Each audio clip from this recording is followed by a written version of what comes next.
Hey everybody, today's words to live by are: because I have known the torment of thirst, I would dig a well where others may drink. And that is from Ernest Thompson Seton with an assist to Uncle Yan. What an incredible legacy that Seton has left across something like 40 books, and through his teachings and his beliefs in humans and the connection with nature and with wildlife. And it's really, to me, inspirational. And if you get a chance to check out his institute's website, I definitely recommend it. It's worth a couple minutes in terms of reading, what he was all about and sort of what he taught and tried to bring to humanity. And this quote obviously is one of my favorites, or else I wouldn't be talking about it here, but it's, to me, all about empathy and compassion. And it sort of asks a very fundamental question of us, which is, what if the struggles we've endured become someone else's lifeline? So it's a big question. And for me, it's true, and it's proved true in my own life. And sometimes I think the deepest wisdom actually comes from the deepest wounds.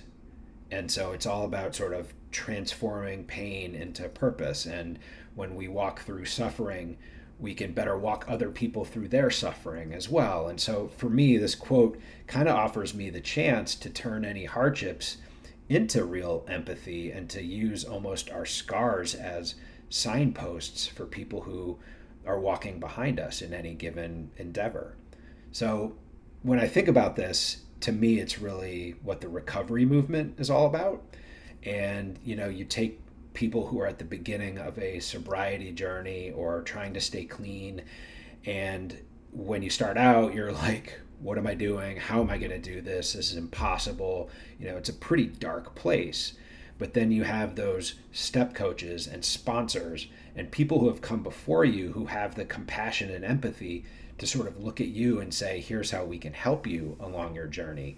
So you look at people who have walked the path before you, and the people who have walked the path before you are using this, using their scars as the signposts to give to people who are just starting out. It's a beautiful thing, and it is cyclical in that way, and I think it's beautifully cyclical. And so I think it's just trying to, bring people along when there doesn't seem to be any hope, there doesn't seem to be any know-how, but just the fact that you've walked that path before for somebody else, might provide some relief.